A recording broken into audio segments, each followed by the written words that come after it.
My name is Jason JROCK Houston, and you're listening to Chaotic Riffs Magazine. We can be found on the web at www.chaoticriffs.com, and our special guest tonight is ex-Trixter drummer Marks Scott. Now, the band has never really officially broke up. You guys still get together from time to time. Is that correct, Mark? You know, it is kind of funny. We actually never made a conscious decision to quote unquote break up. We just sort of stopped. So I don't even know what the status is. It's a little weird, but everybody's got some ancillary projects going on, and I guess we're having fun. And I see Pete Lauren all the time. It's kind of funny. I guess there's two camps. Steve and PJ are over in Jersey, and Peter and I are in Arizona, and I don't know what's going to happen in the future, but for the time being, we're having fun. So let me ask you, you live in Arizona these days. You said, I think last time I talked to you a couple of years back, you were living in New York. What took you to Arizona? It's really Pete's fault, to tell you the truth. He moved out here, I don't know, 22 years ago, and maybe about 10 years ago or so, maybe 12 years ago, he started knocking on my door, like, dude, you got to get out here, you got to check it out. And I was like, oh my God, all right. And I had been through Phoenix, but I guess it's always different to look at a place when you're thinking about relocating as opposed to just passing through. And anytime we passed through, it was always just a party, you know? So I really didn't get to see the finer parts of Phoenix or what it was really all about until I took my first exploratory trip maybe 6 years ago. And man, I got to tell you, on the first, I came in at night and Pete was jamming with a band, and I saw the nightlife in Scottsdale, and I was like, holy crap, just flows of people walking across the street, cars couldn't pass. It was a very strong music scene, really great. And then the next morning I woke up, went to IHOP, went outside and saw mountains. I said, let's go over there. And I don't know, 45 minutes later I was sold. I was like, wow, this place is awesome. There's really something very special out here, and people that are out here are very in tune with that. It's very hard to put into words, but it is a special place, and I can breathe here. I absolutely love it. I really do. I got to ask you, maybe over to Cooperstown? No, it's not there anymore. Oh, wow. Well, see. It was when I first got here, and I said, I'll get there, and guess what? Not anymore. But I did meet Alice Cooper, and he was really cool. Wow. That is cool. Now, of course, we're talking to Mark today because your latest solo single is kind of a remake of Trixter's very first breakout hit, which was, of course, Give It To Me Good. Now, I got to tell you, I think that's a great track for you to cover for a lot of reasons. I mean, like I said, it's 30 years kind of that debut album that you guys put out, and so it's a great rockin' tune. I will tell you this: when I think of Trixter, that's the first song that kind of comes to mind. I remember back all the way, 30 years ago when I first heard that song. I mean, right off the gate, that was a great rockin' tune. I thought that was a great way to kind of introduce the band. Talk about, some of your memories of, of recording that song back in the day. Before I do, I like what you said. You said it was good for a lot of reasons. I'd love to know the reasons that other people think. See, coming from my perspective, I have maybe a limited view. I like to hear what other people have to say about it. Give me some insight and direction, stuff like that. To put your trust in other people is sometimes a funny thing. But I think when it comes to the right people, you get some real good feedback out of it. I mean, like I said, first off, it's a great rockin' tune, and I think for people that are around 30 years ago that were big fans of the band back then, or just discovered the band, it brings back memories of that time and stuff, and it's just and then a lot of people, they hear the name Trixter, they might have forgot about this little tiny band from Jersey, Trixter. But when that album came out, you guys were all over MTV and everything, and Give It To Me Good was all over radio, and I think because of the fact you were the drummer, you're trying to you've been launching a solo career over the last couple of years. I think it's a great way to kind of remind people of who you are and where you came from. Well, I can't disagree with you. I agree. You know what, man? I guess there's a bunch of reasons why I actually did it. Number one, 30th anniversary, pal. I mean, let's get real. There's no better reason than that right off the bat. And number two, it was always a favorite song of mine when we did it originally. And Steve did. I remember when Steve did the demo, and it was a 4-track demo he did in his bedroom. And man, it just killed. It was the energy. I remember him playing the riff before he even recorded the demo. He played the riff, and I was bouncing up and down on this bed like a moron, just from the down, down, down. I was like, oh my God, it's great. I love it. You know, it was like hysterical. We were being silly. It was so fun. You know, it was just a fun riff. And just the energy and the harmony, the hooks, everything, it's all there, man. It's great. It's a great track. So, you know, to not pay homage to it, I think was a crime. Yeah, and so you know, I had to do it. And I got to say that, like, watching the video you guys did for the track earlier today, it did bring back a lot of memories. And I was kind of getting off on, you know, the way you were playing the drums and kind of, you know, just, you know, doing your thing. I mean, you definitely have your own style, you know. I appreciate it, dude. I really, really do. But yeah, I mean, you know what I think what really resonated with people on that is that we didn't try to be something we weren't. Yeah. When we first got started doing the song, and then the record company wanted to make a video and all that, they got all these treatments, these synopsises from directors and stuff, and they had visions, and they said, we should do this, we should do that. We'd be reading these treatments, and we're like, what the hell are these guys talking about? You know, it's like, we're a rock band, we like hanging out with chicks, we like riding motorcycles, and we go to the diner and blah, blah, blah. So that's what we put in the damn video, you know what I mean? Not some crazy, far-reaching sketch or something, you know, that wasn't it at all, you know, so we wanted to show us being us, you know, hopefully the good side, but, you know, it's like, you know, that's really it. We were really truthful in our approach, and I don't know if all bands necessarily are like that, but that's what we did, you know, it was really no frills. That's why the song, you know, and the video worked, because it was so authentic. Like you said, it was something that was done for both. Now, was that shot in one of your guys' garage? I can't tell you how many people asked that question. All right, here's how it works. The video opens with the blue garage door. That was Pete Lauren's mother's house. Wow. Her garage, and the dog that runs across the street, and that's Pete's dog, Buddy. That's really his dog. But when as the door opens, it turns to black, right? As it fades up from the black, that's actually a sound stage in Weehawken, New Jersey, that we used to build. And we dressed it up to make it look like a basement, because if you do it in the basement or a garage, you can't, you don't have the ceiling height, you can't really get enough room in there for cameras to move and make it look good. So we did it in a sound stage with a bigger floor, high ceiling, and, you know, we were able to, you know, manipulate the shot better, you know. And you know, Pete Lauren, but just the whole band, you know, but Pete was just from that garage was such a great front man. You could see in the video, and the whole band, I mean, even in that little tiny garage, you guys came off as such a great live band, and then, you know, all the girls and everything in the video, obviously, it made it, you know, you had eye candy and everything, all the needed ingredients.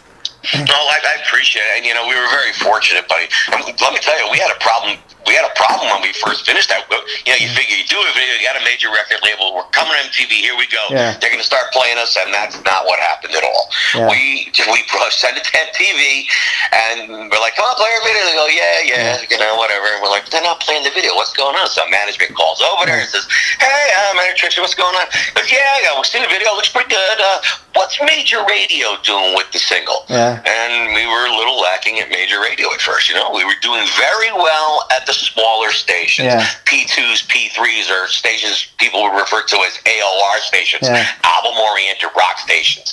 And we were kicking butt, but with the commercial hit radio stations, we were a little behind the ball at first, you know. So then we got to get on this Major Radio. Let's go get over there. So we go to big stations like C100 in New York or Pirate Radio in LA. We're like, hey, you know, play our single. We're kicking butt. They go, oh yeah, single sounds good, guys. What's MTV doing with the single? We're like, God damn it. You know, we were caught in between, you know, each of those mediums wanted to know what the other guy was doing. MTV said, what's radio? And radio said, what's MTV doing with it? So we were kind of screwed until MTV gave us a shot. They put us on Smash or Trash. That was an opportunity. They could play the video, and they put up 2 800 numbers. One number, if you like it, give it a smash. Call this number. The other number, if you think it stinks, trash it, call this number, and you put in your vote. So thank God, we smashed it around 84%, I think it was. And we were very fortunate, you know, but that's a risky thing, man. Can you imagine if we trashed? Like our careers would have been over. And I'll tell you, like, when you think of Trixter, how would you say you guys are a rock band, hard rock? I definitely wouldn't say metal, but the funny thing about that is, you know, I remember seeing the video actually on Headbangers Ball of all places. You know what? You can classify it however you want. Yeah. There's some people that would say it's this or that. Yeah, yeah. We call it rock. Yeah, you yeah. know? At times we called it arena rock, you know?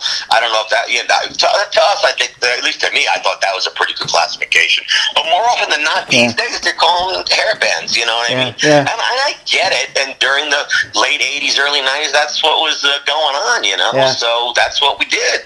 I don't know. I've heard some weird names, too. Yeah, yeah. You can call it what you want. I call it Trixter. But hey, it's like they say, any kind of exposure is good exposure, you know? In a way. Call it fluff. You call it whatever the hell you want. I don't care. Just, I think the best word for it is Trickster. That's really it, you know? And you know, Mark, like I said, I think the best reason for you redoing the track, I mean, I would dare say that by doing so, if this was a different time, you know, that maybe it'd be perfect time for Trixter to get back together and remind people what you guys did 30 years ago. You know, this little band from New Jersey. But who knows? Maybe next year when all this COVID stuff clears up, maybe that'll be the time for a reunion. Let me tell you something, man. You know, you talk about what we're doing these days, and people are working from home and all that kind of stuff. Musicians are taking it in the butt. I hate to say it, but man, there's no restaurants aside. I think musicians top the list as far as guys that are just getting screwed. You know, the idea. I mean, Elton John. Can't get a gig. How crazy is that? You know what I'm saying? It's like, oh my God. And since when has this world experienced this sort of shutdown to the extent that, you know, for crying out loud. Who would have thought in 2020 that a big commodity would become toilet paper? I mean, oh my God, just get me killed. I can't take it. It's crazy. Everybody's a maniac. But the response to it's just crazy. But as far as just the actual playing, my God, I mean, look, the first one that comes to mind is the Motley Crue, Def Leppard, and Poison thing. What a huge tour, and shelved. Hello, really? You know, it's like, oh my God, Live Nation's got to be they got to be stabbing themselves. I feel so horrible, you know? It's unbelievable. So, and let me tell you something, even when it comes to doing something on my level, you know, I just want to play. Oh, you know? And I think that was the first and foremost thing with Trixter. That's what we wanted to do. There's magazines, there's stuff and prints and videos.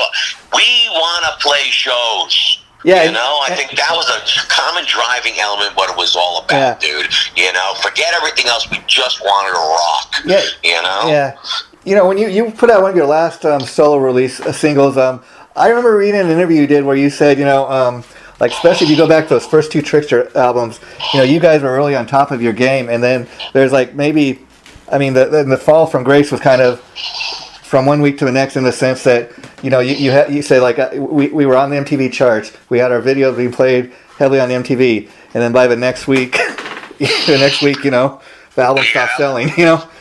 You know, we had a very interesting run, and we were very fortunate. I'm not, you know, I certainly can't knock them. No. We had some wonderful things happen to us, and MTV was a very big part of that. They really broke Trixter, like, you know, made us happen. They broke us into the new arena of rock and, you know, all that, which is great, which is a beautiful thing. Then on the flip side, they also broke us. Literally. You know, for people that don't know the story, we were very fortunate with Give It To Be Good, had a big #1 video on MTV. Our second one was 1 in a Million, #1 on MTV. The third one we had was Surrender, debuted at #2. Just got to #1, and guess what happened? They cut Dial MTV. MTV abolished the countdown, and we were the last #1 video to ever be played on MTV. We were never played on MTV again. That's what I read. To go from #1 to 0, I don't know if that's ever happened to anybody. that is amazing. That is amazing when you think about it. Last #1 song to ever be played. I mean, and it's very sad to see what MTV became. They don't play an ounce of music. They don't even play music videos anymore. It's become more of a reality show, which is, I mean, reality TV, which is a shame, you know. Well, that's an interesting question I have for you. Do they play any videos anymore? I came across MTV like on my cable not too long ago, but like they just play like the Basketball Diaries and stuff like that, and just it's all reality because they were ones that kind of, with that show, The Real World started, the reality kind of thing. Right.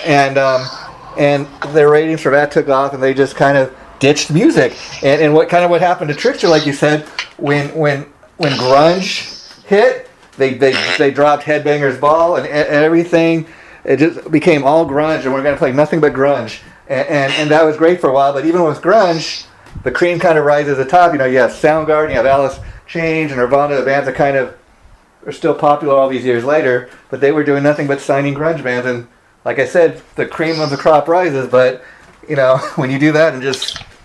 Should be cookie cutter stuff. Funny. Cream of the crop may rise to a degree, but it's also there's another factor, I believe. Yeah. When we got cut, just so people understand, it wasn't just Trixter that got cut. Everybody. It was the whole genre. Yeah, Bon Jovi, Def Leppard, Winger, Warrant, the whole night. Even Motley Crue, you know. Motley Crue, yeah. So and then it came the Seattle sound. Yeah. And what was alternative became the mainstream, and MTV fueled that change. That's who they put on the station, you know, and they dictated what people were going to listen to and buy. So it's kind of interesting the way that works, man. It wasn't necessarily just the cream rising to the top. No, but somebody was pushing the cream to the top. But, you know? but what I mean is, if you remember back then, all of a sudden all those established bands, like you mentioned, a lot of them were dropped, and a lot of them no longer had record deals. They were signing nothing but grunge acts, and we just want cookie cutter stuff, and that's what it became eventually. When I say the cream rises, you know, like Alice in Chains, Pearl Jam, these are the bands that are still around, not just because they're grunge, but because they have, their music has some substance to it, you know? Yes. Yeah. And I gotta say, Mark, you make a very good point about, you know, the music world, what it is today, is not even what it was 10 years ago, because I remember, you know, back when Trixter was first breaking out, 30 years ago, bands would put out albums so they had a reason to go on tour. And a lot of bands these days, or especially established bands, are, we're just going to live on our catalog of music. We're not going to bother writing new music because nobody's buying CDs. So that's why, as hard as it is, I got to give it to a guy like you that continues to put out new music. You know? Well, I appreciate that. You know, it really, first off, it stemmed out of me having nothing to do. Yeah. That's the funny part about the whole thing. I remember the first time we took a break, Steve and PJ were doing something, and then Pete had a couple of projects, and I'm like, okay, what the hell am I going to do here? You know, Steve Brown. It's really funny. I got involved with a film production company. I started doing some classical music for films, and that was great. And, you know, it's great. When you have a project, you're done, you have nothing to do again. Yeah. So then I did a classical thing, a Christmas album, you know? Yeah. But there's something also, aside from just having nothing to do. My first song that I sang on, called With You, it's a ballad, and I couldn't help but not write it. I had to write it, you know what I mean? It was just this compulsion thing. So even if I were busy with 100 things, I would still would have found the time to do it because I felt really strongly about it, you know? Yeah. And it's weird. Here's the main thing. I can't speak for other bands when they put out new music. Sometimes maybe they have to because they have a contractual obligation or something like that. Yeah. That is not what we do. You know what I mean? I remember when we put the band back together in 2008, and we were talking about Steve Cusby says, we're got to put out a record. We got to put out an album. And I'm thinking to myself, oh boy, I remember how many of my heroes from back in the day put out new music, and it really just didn't sound good. I was like, oh, it like kind of ruined the idea of the band to me. You know what I mean? So I was so scared that, oh God, if the songs aren't good, it's gonna suck. Steve started playing me some demos, and I was like, oh my God, this sounds so good. The main thing I'm trying to say is that if you believe in the music, put it out, man. That's what it's all about. But you can't just put out for the sake of putting it out. No. You can't stand behind crap. You know, and I think that's one thing we're very proud to say we never did that, and particularly with the last two albums from Trixter, but that we did ourselves. That we believed in the music, and it came out sounding. Not because we did it, but, you know, it came out sounding great, man. You know, it really did. And I'm really proud of it. We're all very proud of what came out. And we're proud to say this is what we're doing. And, you know, we really hope people like it. But even if they hate it, we would still like it anyway. Because it came from, it's music that came from heart. It was authentic. You weren't trying to be, you weren't trying to be anything you weren't. Now, talking a little bit about your solo career. Now, talk about, you know, taking that dive as becoming a lead singer. Did you have any apprehensions about that, or did somebody kind of say, "Why do you? It's your music, Mark. Give it a shot. Try singing." Dude, I still have apprehensions, man. Let me tell you something. I like playing drums. Yeah. I love beating the crap out of them. I don't care about being up in front. I mean, I'm kind of natural at that in a way. I'm a little goofball, a little nuts, But I still feel somewhat uncomfortable as the front guy. Yeah. Like, we used to do something on the road where we would all switch instruments. PJ would play drums, Steve would play bass, Pete would play guitar, and I would sing. Yeah. Now, to do it for one song as a goof, that's fun. Yeah. But the idea of being a full-time singer, I really feel weird about it, you know what I mean? So it's kind of funny, but guess what? I'm going to do it, man. Yeah, the reason I ask is, how do you feel about the response you've gotten from the last two tracks? Because again, maybe originally you're not a lead singer or frontman, but I think you're pretty good, I appreciate that. Let me tell you something, dude. This whole thing happened kind of on accident. Yeah. I did that song with you, my first solo thing, as a personal thing. I didn't even think I was going to release it. I really did it for a young lady. Yeah. And, it really meant a lot to me. Yeah. So I wanted to do it just from my heart, And then somebody suggested I put it out. So when I did, it got a lot of attention. Yeah. And it was very favorable, a lot of press. And God bless. How amazing of a feeling is it to do something from your heart like that and to be recognized and blah, blah, blah. Yeah. That's awesome. So then I said, well, shoot, maybe I should really concentrate on this sort of thing. And that was the first time I ever really sang something, like a full lead vocal. I never sang a lead vocal before. That's amazing. So, and I really liked the way it came out, and I was very happy. So when I thought of a next project, I said, well, shoot, the 30th anniversary for Trixter's coming up. I'm going to have to freaking do something, So I try to find something that fits my personality, that wants to go in a certain direction with it. But, man, I got to tell you something. The more I do this, the more I got building up in my head, the more ideas I have, and the more of a master plan of attack. But at first, I had no plan of attack at all. Well, I think I did not even want to be the adult contemporary solo artist. I didn't care about that. But now it's a little different. I don't know. I think that's the beauty of it. It's kind of it popped up accidentally, kind of like what I've heard Dave Mustaine from Megadeth talk about. When he first left Megadeth, he wanted to form his own band, and kind of because of the way he was fired and everything, he's like, I'm going to be bigger and badder than them. And originally he wanted to get somebody else to sing it, but he started writing his own stuff too, and he kind of felt like when he bring in other guys to kind of audition, he like, these guys can't sing my material the way I want it to be sing. And somebody told him, Dave, give it a try, just see what you sound like singing lead. And he said, I didn't even know I could sing. I kind of just accidentally, It's really wild how that sort of thing happens, and it makes me think of guys like Phil Collins. He went from playing drums to like being the front guy, and I don't know his whole story how he made that transition. But I mean, it's such a weird thing, and particularly drums, man.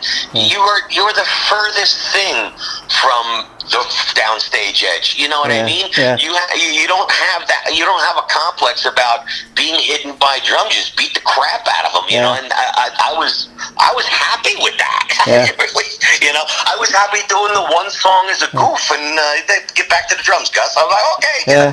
You're really cool. I like playing drums. So, now that you've done this, the whole frontman thing's a weird thing, but hey, I'm having fun with it. Yeah, now that you've done this version, I think the next logical step would be when you do get a chance to perform live again, maybe have Pete Lauren come out on stage with you, and you guys could do like a duet of it. Hey, we'll have to see, brother. We shall see. I don't know. Hey, I got to tell you, when I was about halfway done with the song, I brought it over to his house. I said, hey, dude, check this out. I put it on. He looked at me. He said, what the hell are you doing?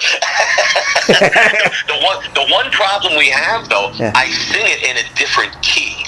Part of the thing with my whole voice, I never really thought I could sing, because when I tried singing these songs, I wouldn't sound that good. And the big reason is because the keys that most songs are in are not really good for me. So I changed the key of the song to make it work for me. And it sounds a hell of a lot better, at least for me. So, so me and Pete singing together, I don't know how that's going to work out just from a feasibility point. Because he sings it in a completely different key than what I sing it in. See, to my ear, that's interesting you say that, because I hear a slight different in the version you do, where even like at the end of the original song, it kind of like give it to me good and kind of fades out. On your version, it kind of is a little different. It's different, you know. But it works. It works. I kept a lot of raw elements, but I didn't make it exactly the same. No, certainly not. I did not. Which again is smart on your part, because then you have people saying, "Oh, he's just trying to copy his old band or trying to have some kind of success."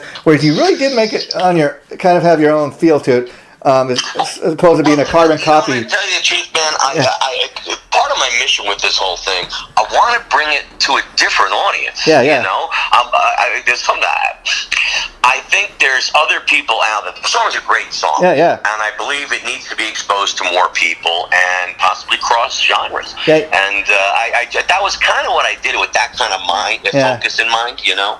And it's been proven effective. I've been played on my first country stations. So, you know, that's my point. It has it's so weird when I sit back and think of it, like, wow, I'm on country radio. You know, it's interesting you say that, because when I listen to it, it has what I was shooting for, It's interesting you say that, because when I listened to it the first time, it has a country rock kind of appeal to it. Mm-hmm. Yeah, I mean, now I'm not trying to put on a southern accent. No. Just you know, but I think of it's more like Arizona, where I'm living now, and you know, it's more of a southwestern thing. It's got some cool, it's got a bit of a harder edge, you know, but it's got a little twang, little something in there. It's like have a little bit of shit on your boot, you know. You know, like I'm not a huge Donny Osmond fan, but I remember when you did that song and a little bit country, a little bit rock and roll. Hell yeah. Absolutely, and that's exactly what it is. You know, it is a little bit country, but I think it's a lot of rock and roll still. it's a kick-ass country too. You know what I mean? It's got a harder edge to it, and I'm not trying to lighten it up. You know, but maybe putting a little curve on it, maybe putting a little swirl on it or something. You know. And I just think there is something interesting about the country audiences. They respond very favorably to rock and roll. So I find I think there is a common bond between the two worlds, and I want to explore that area. I think that really. And how great is that you're turning country fans not on just to your own music, but they're going to get turned on to Trixter as well. Oh, okay, what's this guy? Damn right. Hey, man, bring it on. Bring it on. You better believe it, you know. My idea is to play festivals that are rock festivals, and I want to play country festivals too. You know, I want to do them both. I really believe that this type of thing is feasible to both markets, to two different genres. And we'll see. Maybe I'm crazy, but I'm going to keep pushing. I think that I have some tricks up my sleeve. We'll see how things as things materialize. What's that? I was going to say, people seem to be responding to the last few tracks you put out, so that's great, you know. I appreciate it, and let me tell you something. I think it'd be a more favorable response, except for the fact that you can't play live right now. Oh my God, it's killing me. Because the whole idea with "Give It to Me Good," when I put it out, I had something slated to film a video during Bike Week in Arizona, which was in April. And when that got canceled, I was like, "Oh my God, what the hell am I going to do?" You know, I mean, now filming a video during Bike Week is freaking nuts. You know, it would have been crazy. It would have been amazing. But I totally got screwed. And now I think to myself, well, I'm not putting out a video till I can play live and then, you know, capitalize on it by playing some real live shows from the video promotion. I'm kind of in a holding pattern right now. I'm not sure what to do. Well, by then, hopefully, the track will still be popular enough to remind people this originally came out 30 years ago. See, that's the thing is people. Let me tell you something, dude. When I do this video right, when this thing rolls and people see it, it's gonna have a reaction. They're you know, it's gonna fuel the launch for really playing live, and that's ultimately what I want to do. So recording music is great. I love to create something and you know, sit back and go, wow, I love it. You know, and it's really special. You hold it dear to your heart. But I'm telling you what, it is a complete wasted effort if you can't play that stuff live. You know, that is truly what I'm waiting to happen. Let's get live music back out there and start kicking some butt, because I need something to do here. And I think it'll remind people, if they don't already know who you are, because it's one of those things where people might hear the name Trixter or Marks Scott, not really aware to a lot of people, but they hear that song. Oh yeah, I heard that song. I heard that song on the radio. Right. Yeah, you're right, man. I mean, and let me tell you something. It's only amplified by a live performance. Yeah. You know, and I think we all do this because we want to share that great feeling we get when we hear this music or when we make this music, you know, and there's nothing better than that. Yeah. There's nothing better. There's nothing better for an artist to perform what he loves to do and for people to hear it.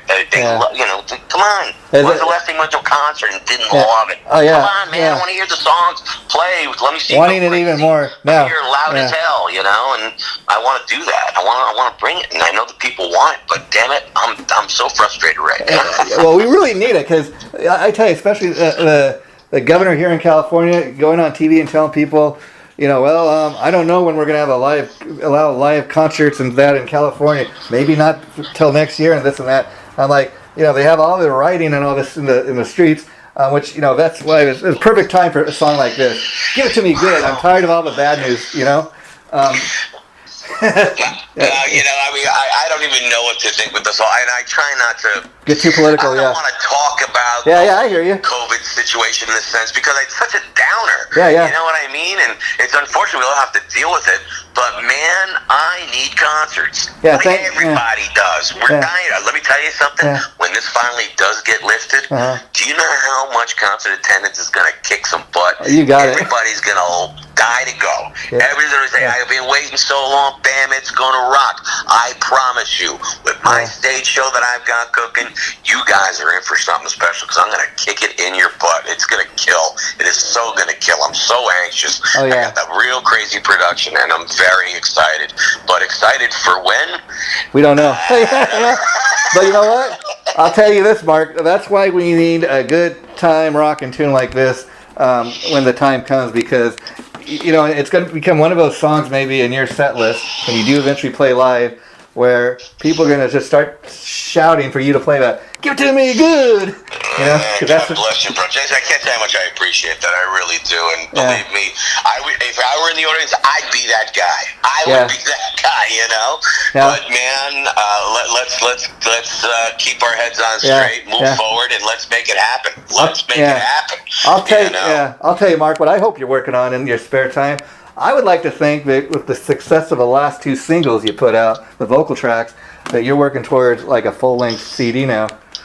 Yeah, well, you know, I've given it some thought, and I think with the last two, you know what, first off, I did the first song, and that was a ballad. And I'll be honest with you, when I look at the cover and it says Marks Gus Scott, I go, what the hell is Marks Gus Scott all about? You know, and I really had to think about that for a while, because for so long I was this crazy guy beating the crap out of drums, and this whole thing is now somewhat different. You know what I mean? Like, you know, so I gave a lot of thought to it, and I think once I do the video for Give It To Me Good, it'll offer people an impression really what I'm all about, and I think that's really important. And the idea of doing a full-length CD. I want to do something. I have a pretty good idea what I want to do. I don't want to necessarily let everything out of the bag. I guess I'm still refining some things. But the main idea, it's going to be kind of like country with a hard kick in the butt. That's really the best way I can put it. I don't want to make it country. It's not going to be full rock, but it's going to kick ass. I mean, that's for sure. And I think that's something I really want to capitalize. I want to do it right. So, I would say there would be an idea to do one in the near future, but I certainly won't put anything out until the damn until we can play some damn shows, you know. So it's almost like a wasted thing. A part of me is dying that I put Give It To Me Good out, and all of a sudden, you know, I'm screwed on the playing live. I'm like, ouch, that kind of loses my ramp effect, you know. But when you go on YouTube and you see how many people are checking the track every day, in spite of that, that's got to be a great feeling. Yeah, it's awesome. You know, it's really great, and I'm flattered. Listen, you know, even if everybody hated it, I'd probably do it anyway. You know what I mean? Because I believe in the music. I love the music, and I love doing. You know, I really dig it. I have a personal satisfaction out of doing it, and that's really great. And the fact that other people accept it, I can't tell you how thankful I am. And even particularly my first one with you, the first single I did, I couldn't believe it. I didn't expect it. I didn't position myself to be this solo guy. You know, I really just wanted to make a song, but it got a little blown out of proportion. Maybe you could be. I'm not about. Who am I to stop the snowball from running down the mountain? Well, maybe you could be the hard rock equivalent to Don Henly. You know. Hey man, I'll take that. I'll take that. That's fine by me. God bless Don. You know. Now let me ask you in regards to the solo stuff you've been putting out lately. Is it truly like a solo recording in the sense that you're playing all the instruments, you're doing all this? Not all of them. I'm going to be very honest with you. Give It To Me Good. I played guitar. I played piano. I did lead vocals and background vocals. But when it came to the guitar, I didn't touch a goddamn thing. I suck at playing guitar. Okay. I will be very honest with you. And I've tried. I have a beautiful Gibson Les Paul custom, and I can play it a little. But you know what? And I could have faked some of the guitar on there. I probably could have pulled it off. But I wanted it done right. It's not about ego. It's about making the song sound great. And if I want it to sound great, I wanted a good player to do it. And I had a good buddy, Lou Piccadacci, help me with that. He did the guitars and bass on the track. Because honestly, I am not a good guitar player. That's why. You know, I can't lie to you. It's not about the ego. Me. No. I don't give a crap about that, you know. I'd rather have someone do it right, make the song come out right, there you go. than me, I played everything. That's not what it's about. I don't care. You know, I mean, I enjoy playing instruments and stuff. But I can't. I suck at guitar. But you know what people should know too. That may be the case, but what people should know is like when you put out the first Christmas album, I remember talking to you about that, and you were doing different instruments on that, and that's kind of a cool thing because you're primarily known for being a drummer, and you kind of show people, I can do this as well, you know. You know, I appreciate it. Thank you. You know, even before the Christmas album, I did something called Classical One. That was a collection of songs for the Monkey King movie soundtrack from China. And let me tell you, I played every instrument on the whole orchestration of every one of those songs, except for the electric guitar that my 13-year-old son played at the time. Oh, wow.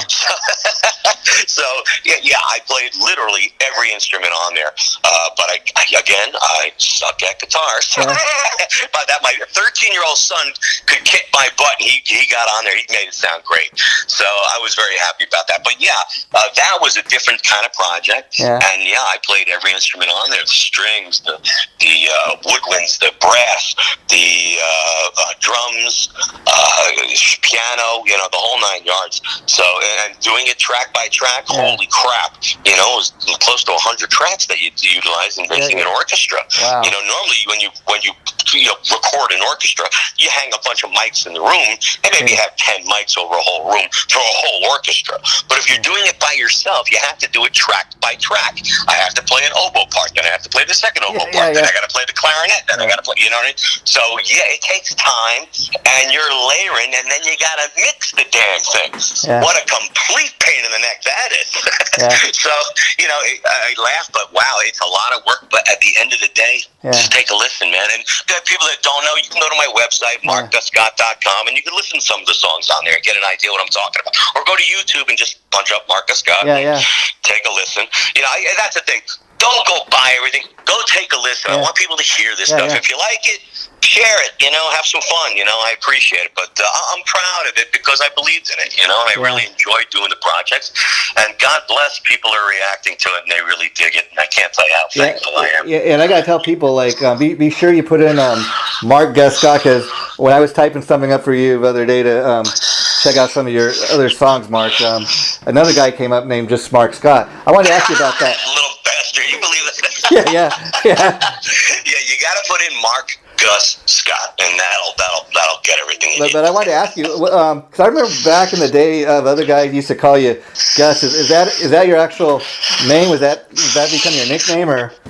It is a nickname, and now it's just become my full name. It's weird. You know, it's so weird. Gus was this crazy character guy that I was, and particularly in my 20s, I was kind of crazy. So, you know, that word Gus kind of personified the craziness that I was all about, you know, and it was fun and all, but now it's just become me. It's become you, which is good, because there's this other guy out there calling himself Marks Scott. But I got to tell you, especially in that Give It To Me Good video from 30 years ago, You all look like you're about 17 or 18 years old in that, especially you. We pretty much were. Yeah. I remember PJ signed the recording contract. If I'm not mistaken, he was 16 years old. Wow. I mean, how ridiculous is that? So then, by the time the album was done, the video came out, he was 17 and a half, you know? I mean, God bless him. I mean, he got a recording contract before he got a driver's license. Wow.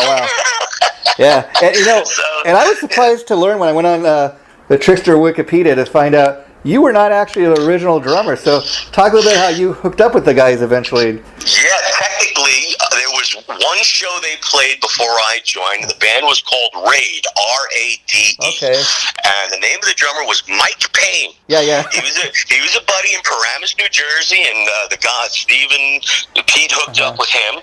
And I knew Steve, and I knew Pete, and I knew Mike, and I would cruise my skateboard past this house, and there was a bunch of noise coming out of the garage, and one day that door opened. I saw the guys. Oh man, I know you guys. I love you guys. Sound great. I said, well, if you don't need a drummer, maybe I can help out with the lights. So I became the lighting guy. Wow. And I did lights for Raid for one show, and after that, the drummer had to go to college. Oh wow. Poor thing. I worked out for you. To audition, and I got the gig, and I joined. I think it was 1984, 86. I'm trying to remember exactly. I think it was 84 that I actually physically joined, and then the rest is history. So by the time you joined the band, were a lot of those songs already written, or? No. Okay. Only a couple. I mean, maybe parts of them were. Yeah. Sometimes we took parts of other songs and turned them into what the songs that they are today. Yeah. But no, it really wasn't. So it was a collaborative effort for the most part. Steve was the primary writer. Yeah. But a lot of those songs were not written yet. No, they really weren't.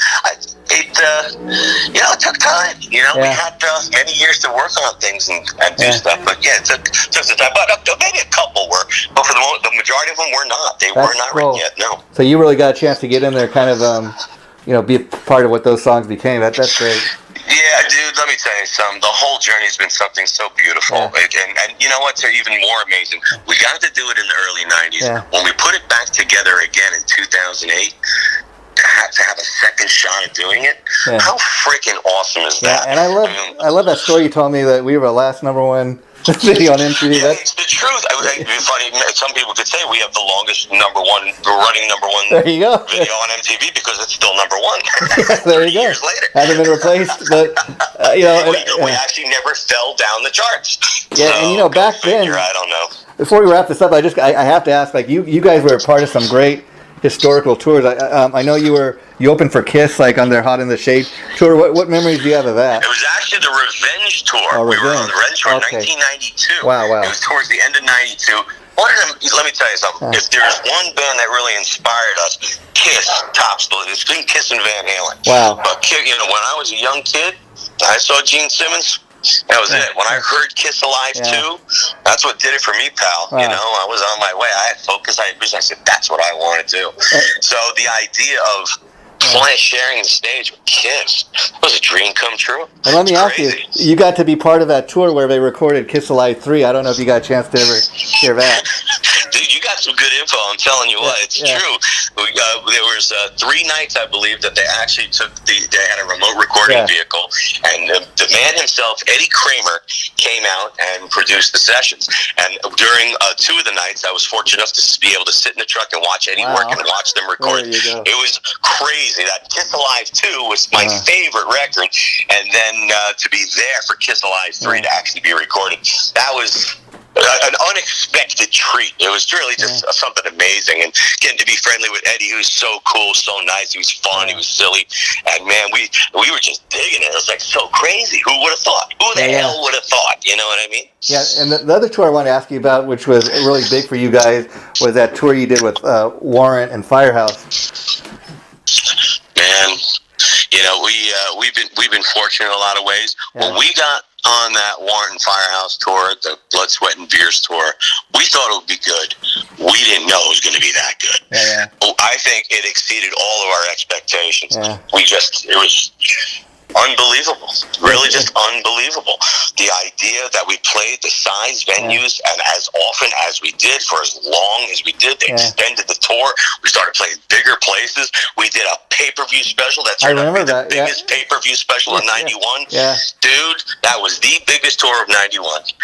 And to be a part of something like that, with those guys, you know how cool those guys, they're our freaking family, man. Yeah. You know, those guys in Warrington Firehouse, they are family members. Yeah. It's like, man, we've known them 30 years, and we've played shows with them even more recently. Yeah. And what a beautiful thing to have an experience like that in life. I mean, I can't even describe fully how awesome it really was. I gotta say, you know, rest in peace, Janie Lane. But you know, I remember people used to rip on that guy, and it's amazing just what a huge talent he was especially as a songwriter. I mean, those are still the bulk of the songs in the set list when you go see Warren these days. Dude, let me tell you something. You know, everybody gets ripped on. That's number one. Yeah. But let me tell you something. You go see back then. You went to go see that Blood, Sweat, and Beers tour. Yeah. You will not see a bad performance out of Jimmy Lane. Yeah. I don't care if you were out with him the night before, getting wasted, getting crazy. Blah, blah. He stepped on that stage. He kicked your ass, and then he got off and started partying.